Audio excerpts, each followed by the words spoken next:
O que é a teologia do domínio? Vamos lá, então. A teologia do domínio, ela tem origem no nacionalismo cristão norte-americano. Ela se pretende uma interpretação literalista do Antigo Testamento, de duas passagens em particular, do Gênesis, no capítulo 1, o versículo 28, e no Salmo de número 8, que retoma alguns termos do Gênesis. E todos nós recordamos, Haroldo, no versículo 27, Deus cria o homem e a mulher à sua imagem e semelhança. E no versículo 28, diz assim então, Deus os abençoou, homem e mulher, e Deus lhes disse, crescei, multiplicai-vos, enchei a terra e submetei-a. Dominai os peixes do mar, as aves do céu e todos os animais que se movem sobre a terra. Então, crescer, multiplicar, encher a terra e então dominar. Em inglês, porque como é distração norte-americana, é claro que a teologia foi fundamentada na tradução para o inglês. E numa tradução que não é apenas uma tradução, é um monumento de cultura, que é a King James Bible, que é a Bíblia do Rei. Bom, James em português é Tiago, mas todos nós falamos Rei Jaime, que entre 1604 e 1611 patrocinou a reunião de um grande número de eruditos para traduzirem para o inglês a Bíblia. E a King James Bible é tão importante quanto o teatro do Shakespeare para forjar o inglês moderno de maneira definitiva. Uma comparação no Brasil, em português, seria a poesia de Camões e os sermões de Antônio Vieira. De um lado a literatura, do outro algo de caráter mais religioso, formando de maneira definitiva o idioma. Pois bem, em inglês é mais enfático, porque em inglês, depois então, no versículo 27, criou o homem e a terra, então diz em inglês assim, And God blessed them, homem e mulher, and said unto them, Be fruitful, and multiply, and replenish the earth, and subdue it, and have dominion over, tudo, peixes, animais que se movem sobre a terra. Essa tradução é muito bonita e muito forte, Haroldo, por dois motivos. Primeiro, pelo polissíndeto. Você repara que ele sempre diz, And God blessed them, and God said unto them, and multiply, and fructify, and replenish the earth, and subdue it, and have dominion over. Então, a estrutura do polissíndeto, a repetição da conjunção aditiva e, faz um elo de continuidade literariamente fantástico entre a criação e o domínio. Em inglês, ele não usa o imperativo, não é dominai os peixes do mar, as aves do céu. Eles dizem em inglês, eles juntam o verbo com o substantivo. É muito mais enfático. Eles dizem, and have dominion over. A dominion theology depende de uma leitura literalista desta passagem. Ao homem criado por Deus, a sua imagem e semelhança, cabe domínio sobre tudo, sobre a terra, e então o nacionalismo cristão vai adiante. O nacionalismo cristão diz, e aqui é bem interessante, estou sendo claro, Haroldo? Tá? Porque eu me preocupo Sim, muito claro, está muito claro, pode continuar. Que bom, porque isso é tão complexo, eu faço questão de ser o mais claro possível, porque não é uma questão teórica, Haroldo, vamos falar sobre isso, não é uma questão teórica, está acontecendo hoje no Congresso Brasileiro. Então, a ideia do nacionalismo cristão é que o que esta passagem de fato diz é que o domínio sobre todas as coisas da terra é de um homem criado por Deus. A interpretação se pretende literalista, mas aqui é o primeiro paradoxo que é importante mostrar. Essa interpretação ela é uma manipulação pervertida do repertório bíblico. E vou dizer aqui com todas as palavras. Eu não estou me referindo aos aproximadamente 40 milhões de evangélicos e de evangélicas do Brasil. A eles, todo o meu respeito, todo o respeito à fé alheia, todo o reconhecimento de que a expressão religiosa é parte da dignidade da pessoa humana, como está consagrado no capítulo 5 da Constituição. Eu estou me referindo a líderes religiosos oportunistas e inescrupulosos que manipulam a fé alheia pela leitura distorcida da Bíblia. Porque, veja, Haroldo, vamos pensar juntos aqui, nós somos historiadores de formação. Então, nós trabalhamos com fonte. Teoricamente, para que esta leitura seja possível, a interpretação deveria ser literalista, isto é, ao pé da letra. No entanto, o nacionalismo cristão esquece de maneira interessada que a interpretação de que o homem terá domínio sobre tudo não pode se referir ao cristão.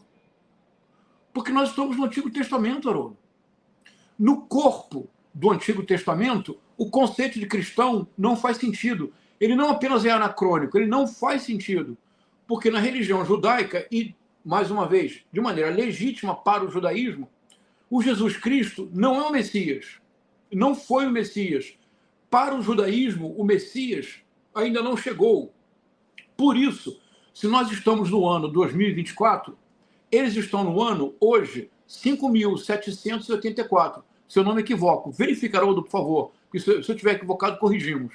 Por que eles estão nesta datação? Porque o ano 2024 depende de uma convenção. Antigamente se dizia antes de Cristo, depois de Cristo. Hoje se diz antes da Era Comum, depois da Era Comum. Qual é o comum da Era? É o advento de Cristo.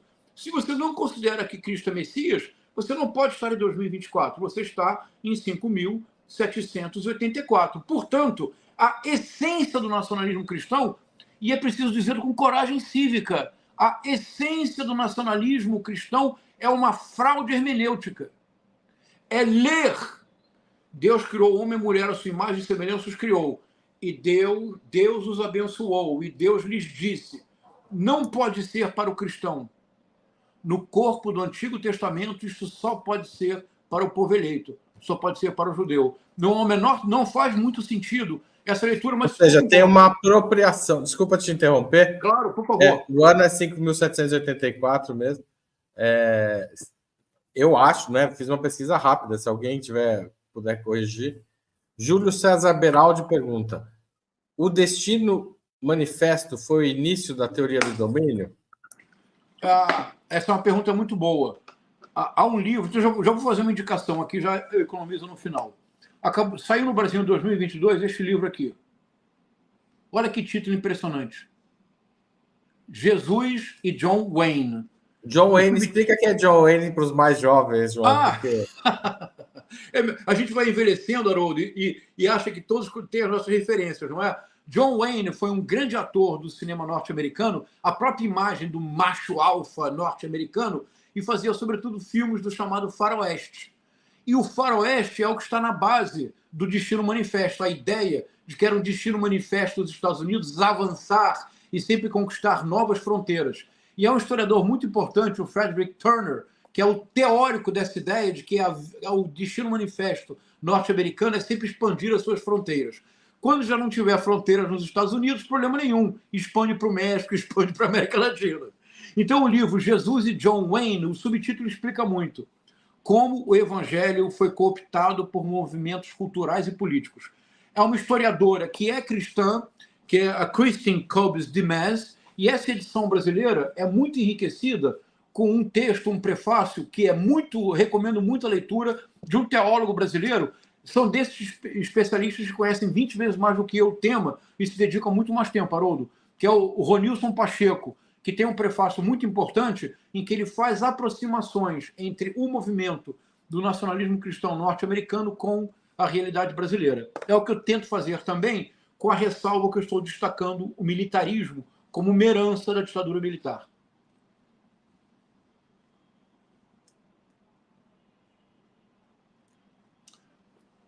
Você está sem microfone, Haroldo. Sidney Ferreira de Vares pergunta: professor João César, qual a relação da teologia do domínio com a leitura de Olavo de Carvalho, que passou por muitas religiões, inclusive pelo misticismo e a guerra cultural? Muito obrigado, Sidney. Um abraço, Sidney.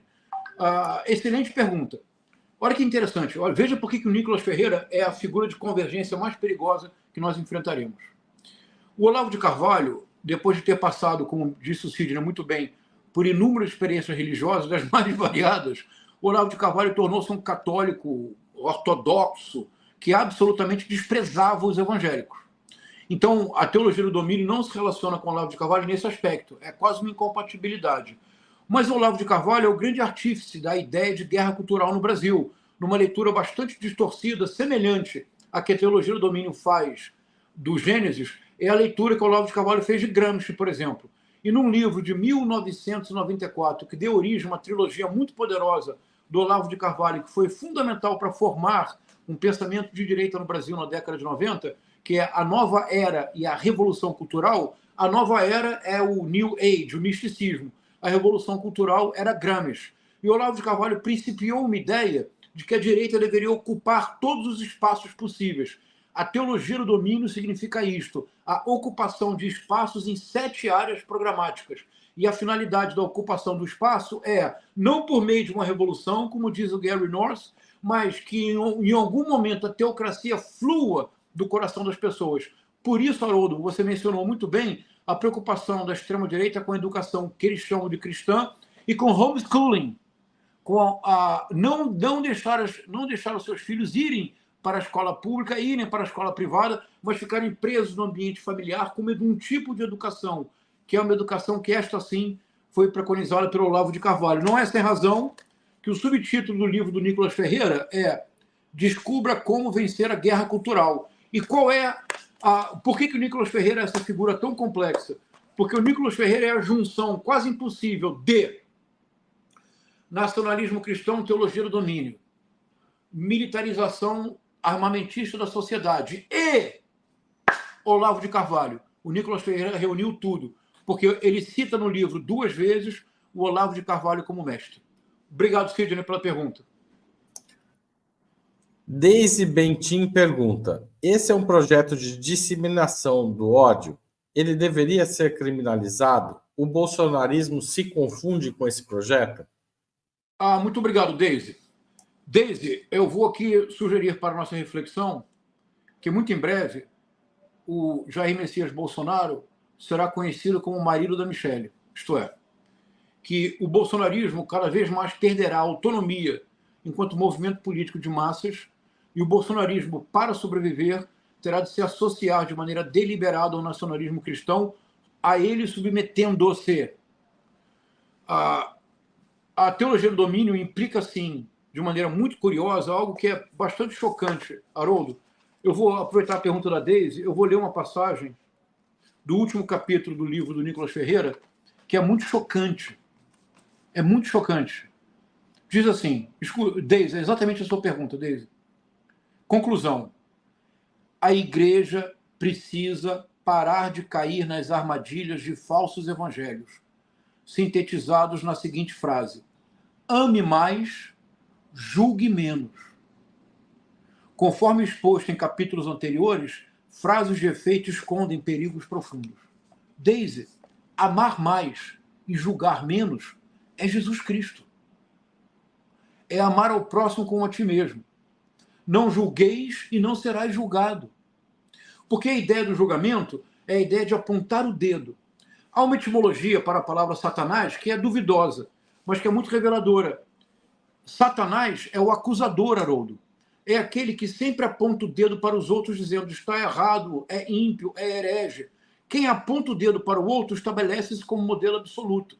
Isso quer dizer, Deise, que o evangelho de Nicolas Ferreira não é o evangelho do amor. O evangelho do Nicolas Ferreira é o evangelho do ódio.